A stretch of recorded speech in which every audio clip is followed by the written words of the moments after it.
Good morning and welcome to this Thursday, August 17th edition of Trading Places Live at earningsbeats.com.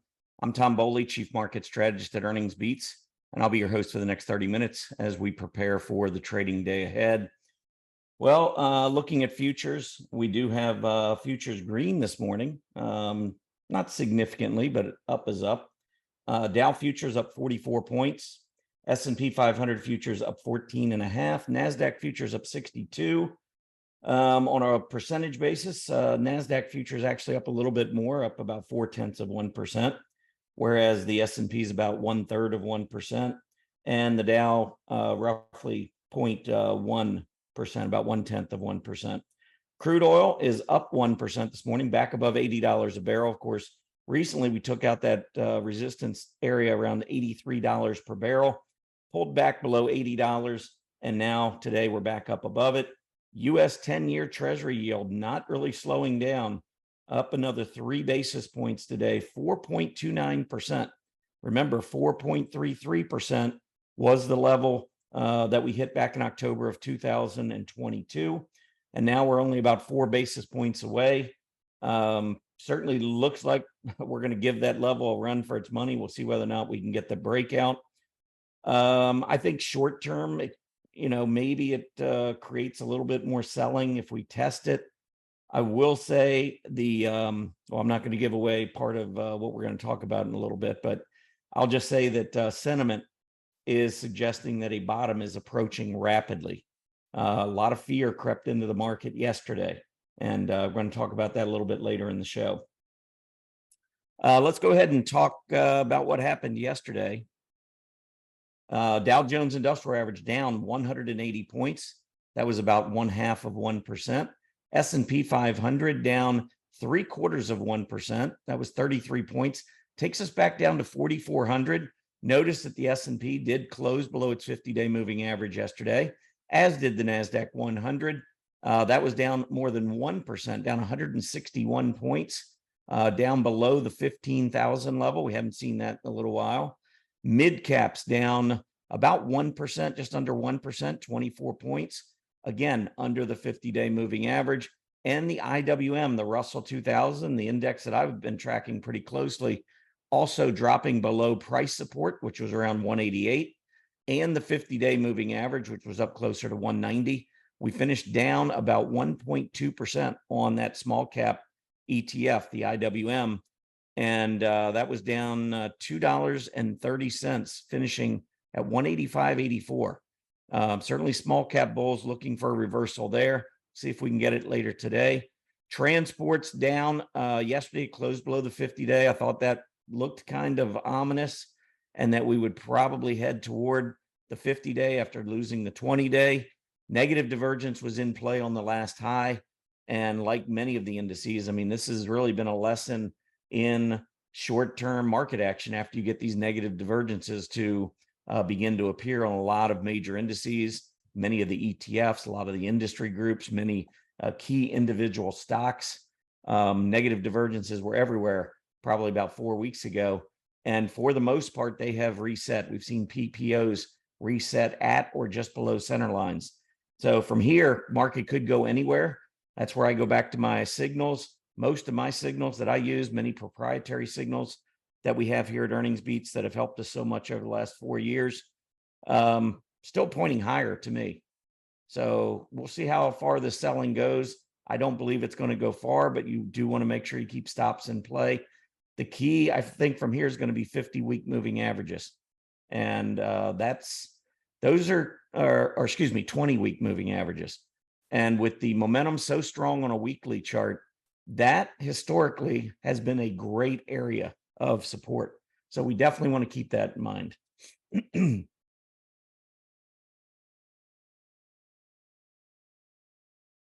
All right, moving on to the sectors.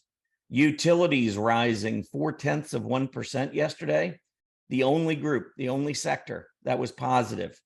So that was good because we came right down to key support down around 63. Utilities have been a very, very weak part of the market. A lot of that has to do with the interest rates. We've been seeing the interest rates moving up, getting close to that 4.33% high that was established in October of 2022. And anytime we've got yields going up, that's really competition for folks that would invest in utilities, because utilities are synonymous with, just paying high dividends. And most income investors look to utilities to give them some nice income in retirement. And when 10-year Treasury yields are going up, all of a sudden, when you can get 4.3%, 10 years, starts to make some of those utility dividends, which may be higher, still not as attractive, because the 10-year Treasury yield, obviously U.S. Treasuries, don't expect anyone is looking for those for the government to default. And so that's going to be your probably your better way to go from an income investing perspective. And that's, I think, what we're seeing a little bit of. I actually think if the 10-year Treasury yield gets up above 5.5%, I don't think we're going there.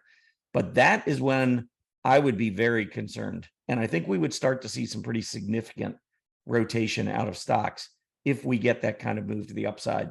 I think what Wall Street's telling us is that we're not going to get that kind of upside, because Wall Street continues, the big firms continue to rotate into aggressive areas. We're not really seeing, outside of the normal profit taking, which comes anytime the market pulls back. Going into the last high, there was no movement, very little movement away from aggressive areas of the market. I find that to be somewhat comforting and bullish. And so I do expect that we're going to rally. The only question for me is where and when. We are in August, September. We've talked about this a lot. Historically, not a great time of the year, but it doesn't mean that, we don't go up sometimes. September's been up probably about 40 or 45% of all Septembers since 1950. So it's certainly not a slam dunk that we're going lower. I think there are times within September we want to be careful. But overall, the month, it is the worst month of the year, but it does not go down every year.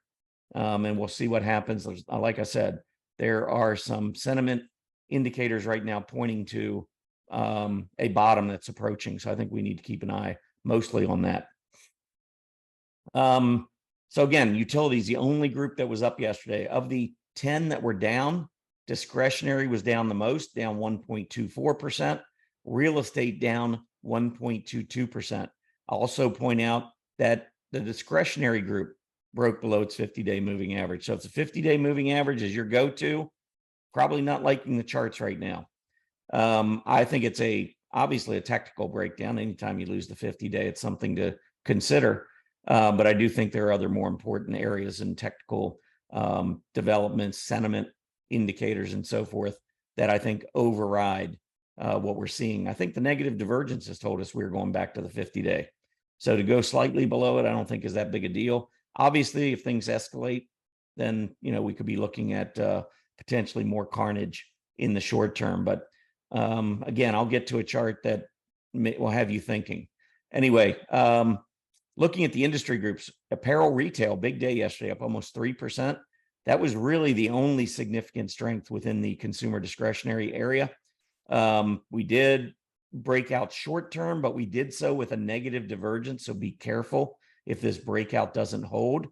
If you look at a longer term chart, you'll see that the apparel retail group is actually up against some pretty key longer term resistance. We're just approaching it. So there are a number of reasons why you might be a little skeptical, even though we did have a nice day yesterday on apparel retail. Meanwhile, two groups that have been, one's kind of been consolidating. The other has been downright weak.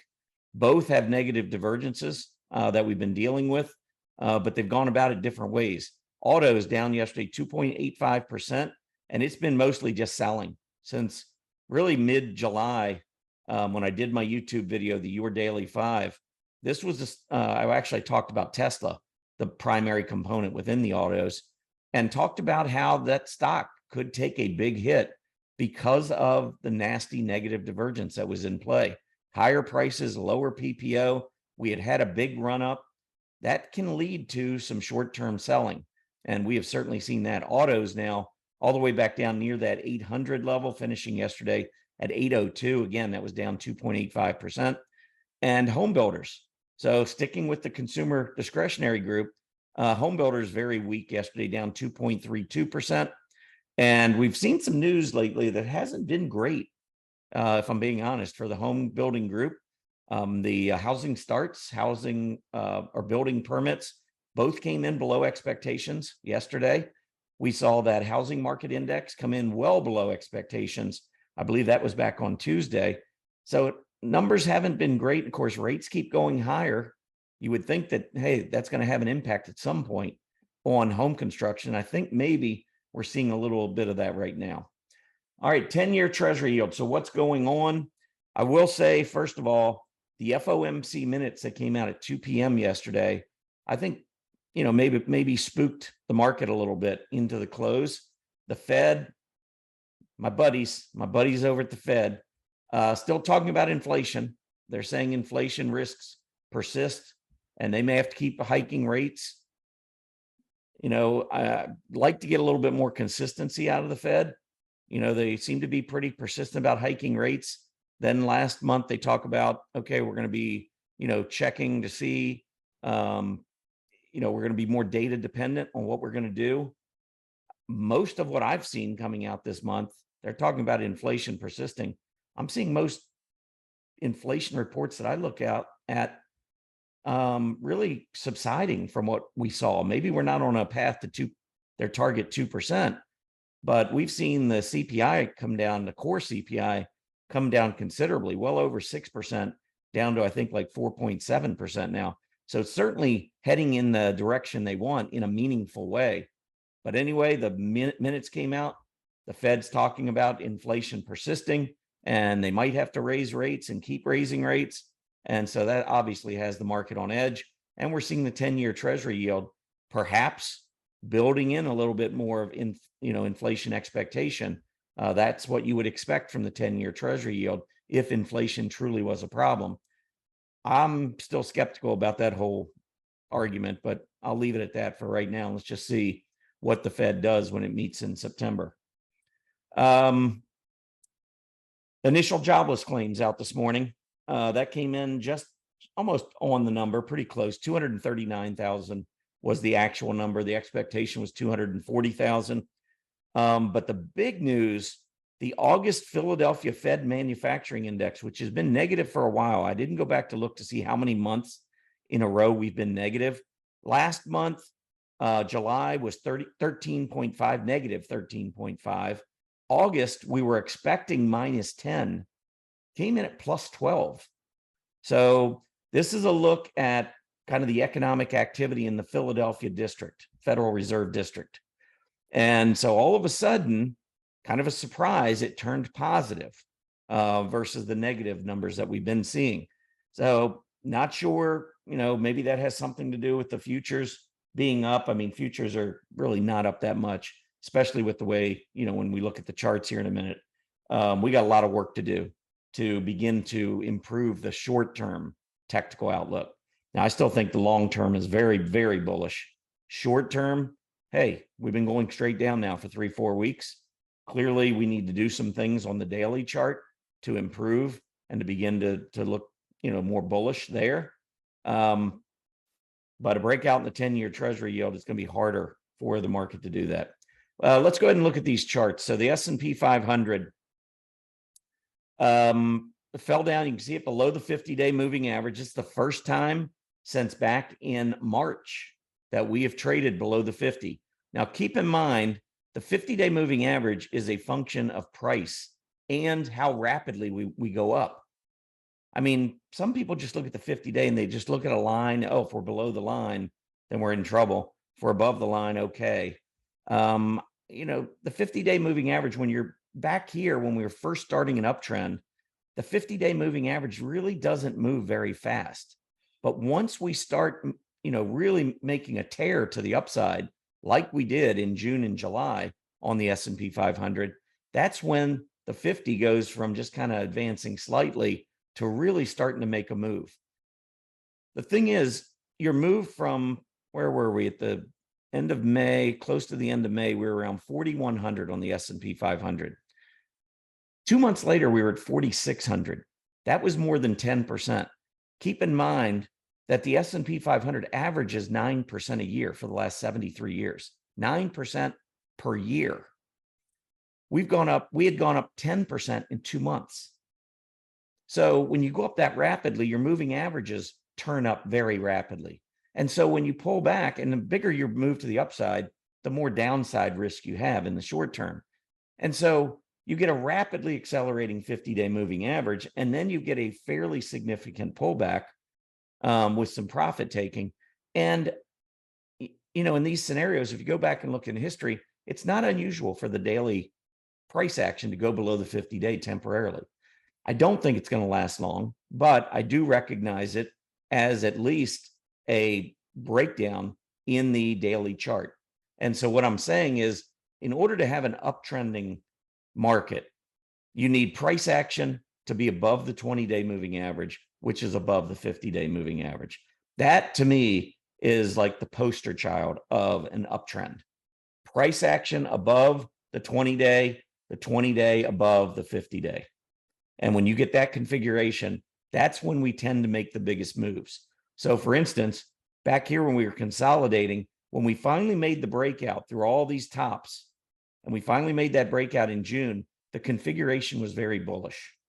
I think what we're probably going to be dealing with for the next 6 weeks, we might see a little bit more downside action. I don't know.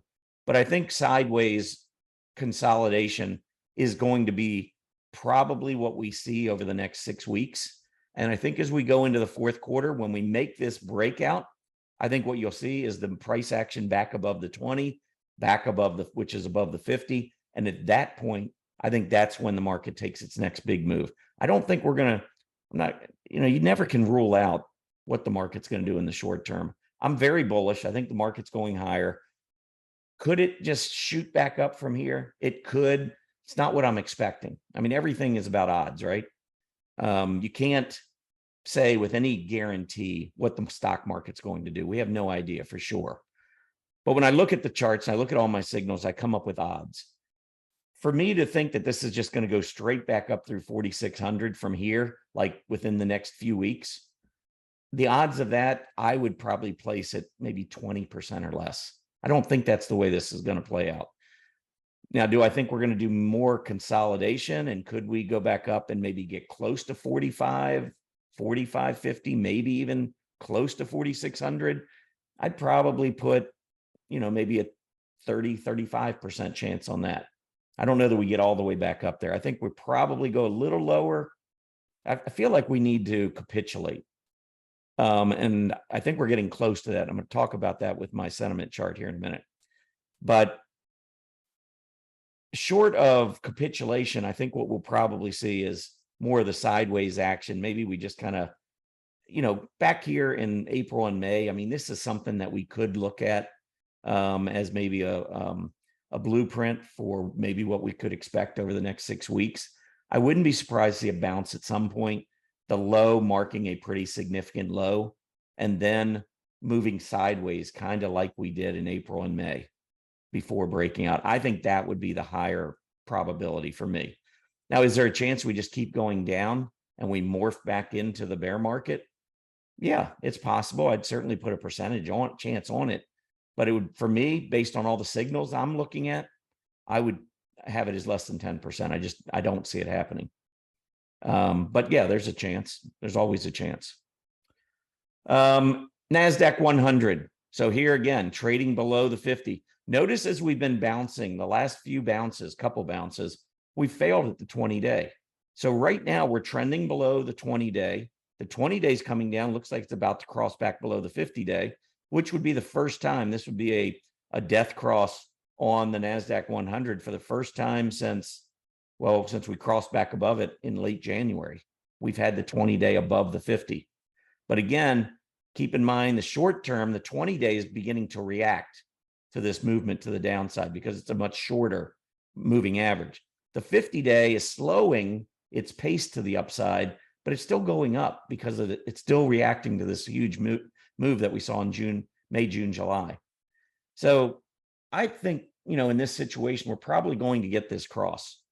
I mean, even if we start to bounce back up, I think the 20-day keeps coming down, 50-day keeps going up. I think the cross is almost inevitable unless we just, in the next few days, just rapidly shoot back up to 16,000, which I don't think is going to happen. So I think we're going to be in this sideways scenario for a little while, and then we go from there. Now the small caps. So for me, the small caps lost price support. And so I'm in the small caps, but I've gotten out of leverage. And I may work my way back in it. I need to see some action. I need to see something more positive. Honestly, what I'd really like to see is an intraday move that scares a lot of folks, and then with a significant recovery in the afternoon. Kind of like when we were going down here and we had this intraday move, looked like we were going to go all the way back down to this support level, and then boom, big recovery, hammer prints, and we're back off to the races. Something like that.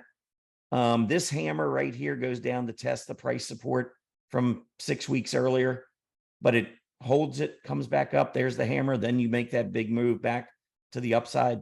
That's what I'm looking at. Most bottoms, I'm not going to say every bottom. If you go back here, this bottom formed with a breakdown and a close near the low. And then all of a sudden we're back off to the races. So we've got futures up today. Could we move up and then just keep going up? Sure, it's possible. I mean, I got a lot of signals that tells me that we're going back to the upside. So how we go back up there, I'm not sure, but I do think we're going to go back to the upside. I would say that the way that I'd feel the best about the technicals, even with a gap up today, even if we gap up, I'd like to see at least one more low, just because that triggers more sellers. I mean, if you're moving to new lows over the past, 3-4 weeks, that will trigger another group of sellers. And so I always like to see that informing a bottom. And then of course we would need the recovery after that. So I think right now it's cautious mode on the IWM, which means I don't want to be in any leverage. But if we get that reversal, at some point I would be back into the TNA.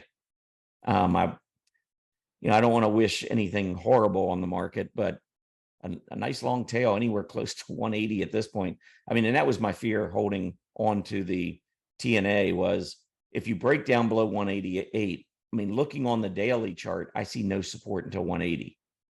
Now, it is a little bit different if you look at the weekly chart. Weekly chart, we're there. And, I hesitated yesterday because I'm like, do I really want to get out as we're testing the weekly?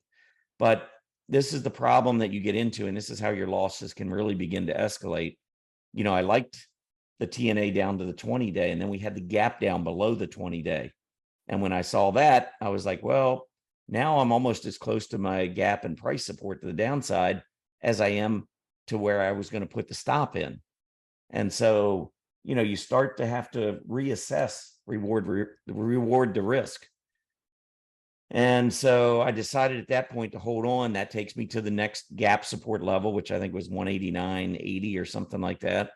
Went through that. Of course, I was watching price support around 188.30 and using 188 as a closing stop. We went below that. Now we're looking at the 20-week moving average, which is 185 and change. And then we've got that next support on the daily chart, which is at 180. And next thing you know, if you keep doing this, and then you get down to 180, and then you say, well, this top right here is about 178.80. Let's give it a little bit more room. Oh, then we got gap support, 177.50. Oh, the bottom of gap support, 176. Well, then you got the next lows, 17. It just goes on and on and on. I think you have to pick your spots, especially with leverage. We did pretty well on the move to the upside. A lot of the ETFs, a lot of the leveraged ETFs did very well for us. So it's just been this little blip here as we got back down to the 20-day moving average. Since then, this has been the kind of the issue we've had to deal with. And I would have been out probably on that 20-day failure at the 20-day if we didn't have this gap down. But after gapping down, and they were looking back, hindsight's 2020. I mean, we went back up, we tested the 20 and we failed. Maybe that should have been the sign that, hey, we probably got some more downside. Well, I mean, it's all in the past now. But anyway, I do like the TNA. It's just, I need to see, I don't want to be in as it's closing at the new lows 2 days in a row. This could escalate and we could capitulate. And I'll show you that in 1 second. Transports. Here we lost the 20-day. There's your slight negative divergence. Prices going up. You can see that PPO starting to roll over. Now we're getting the 50-day test, and that center line reset. That's what I look for when we get negative divergences. And by the way, we could probably look at a lot of charts. I don't know. There's Apple, higher prices, lower PPO. Right now it's trending down, but it went back down at least to the 50-day. In this case, it's actually gone down below, continues to trend down. I haven't looked at options, and we haven't really talked much about options expiration this week. And the reason I haven't is because prices have come back down, and many stocks and indexes and ETFs are close to their max pain points. So market makers really don't have a reason to manipulate, except that as prices keep going down, we actually could see some manipulation back to the upside, just to wipe out some of the in-the-money puts that have been created from all this selling over the last few weeks. Anyway, normally we're seeing the market go up, and we're talking about the market makers manipulating prices downward. If anything, as of last Friday, I think the QQQ was right at about on its max pain level. S&P, I think, was just slightly above it. Well, now with the selling we've seen this week, I actually think we could have a little bit of net in the money put premium as we go into these next couple of days and into early next week. So if you're looking for that normal 19th to 25th weakness that we generally have seen since 1950, you go back, throughout all the months over the last 73 years, worst time of the month by far is the 19th to the 25th. I'm not sure that this month is set up like the others. I'm not so sure that we'll get a decline based on options expiring, because again, I don't see a whole lot of net in the money call premium. All right, moving on, chart of the day. This is kind of big. We're getting close to 9:30, but I want to get through this. First of all, if you like the charts of the day, always want to invite you, everyone out there on YouTube. First of all, thank you so much for joining our YouTube stream. If you like it, make sure you like our video, and also subscribe to our channel. We'd love for you to subscribe to the channel. It helps us, and it'll help you. Anytime we come out, we do a live event on YouTube. If you are subscribed and you turn your notifications on, anytime we go live, you'll be notified. So you want to make sure you do that, because we do some live free events from time to time. Anyhow, for our EB Digest, go to our website, which is www.earningsbeats, both plural, earningsbeats.com. Scroll down, name and an email address, all it takes. There's no credit card required. It's completely free. You can unsubscribe at any time, no questions asked. 3 times a week, we send this out, Monday, Wednesday, Friday, just talking about concepts, strategies.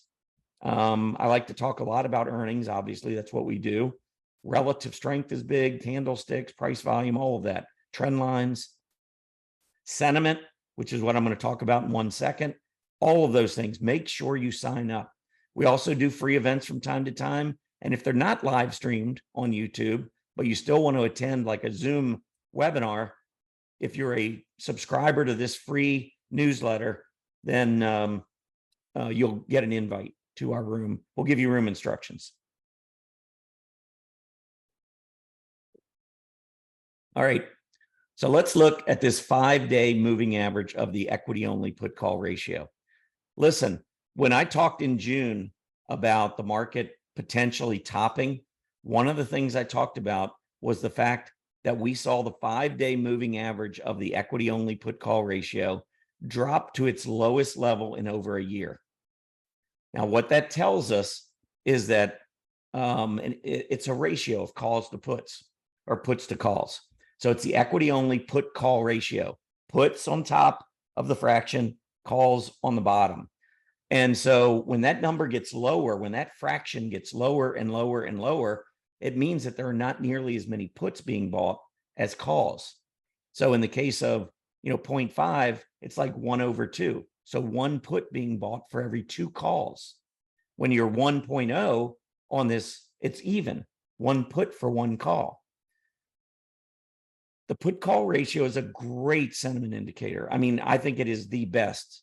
And the reason that it's so powerful is that it tells you what the retail traders are doing.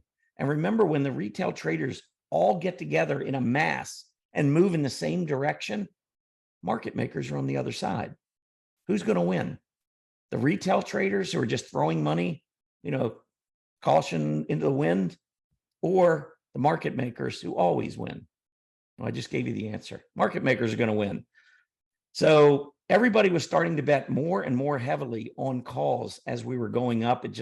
We had this huge move. I just talked about it. May, June, July, straight up, more than 10% on the S&P. Well, that took its toll, and traders, retail traders, like to chase. And this indicator tells you when they've been chasing a little too much. There you go. What did we do? We topped. Well, look at where we are now.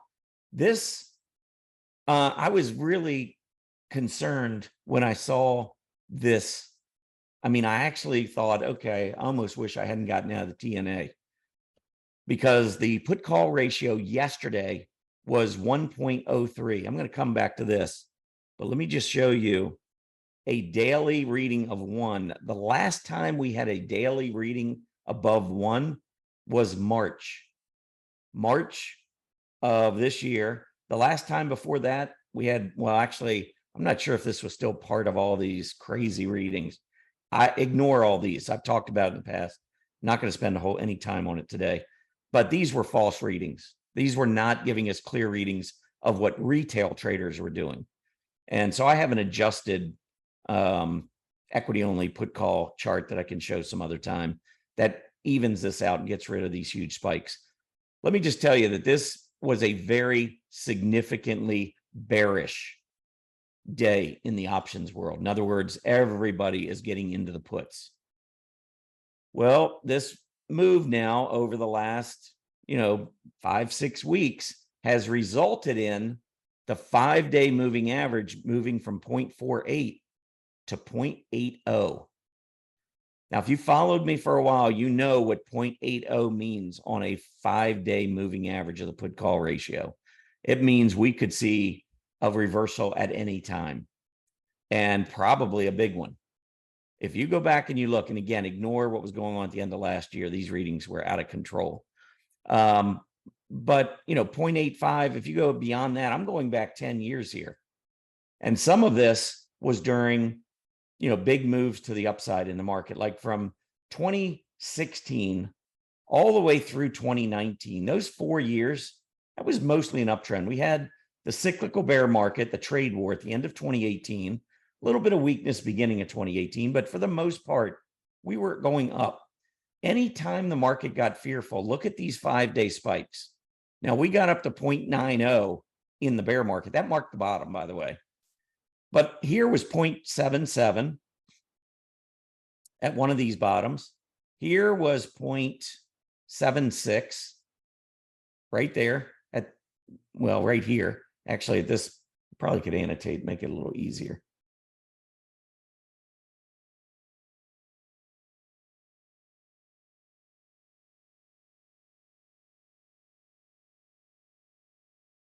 All right. So there is your spike to 0.85, right at the bottom. There was a spike to 0.77, right at this bottom. Now, granted, I'm saying these are short-term signals. So we spiked right up. Here was slightly above 70, 0.72 maybe. We had a little pop there. Right here, just above 0.75, marked the bottom. Here we got to just over 0.80. Look at what happened after that. Here was 0.74. Where'd the market go? Up. Here was 0.80.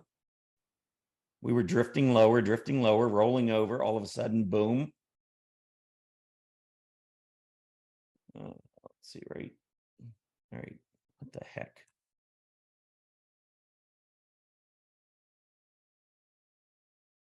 So right about there, that was at 0.85, move up.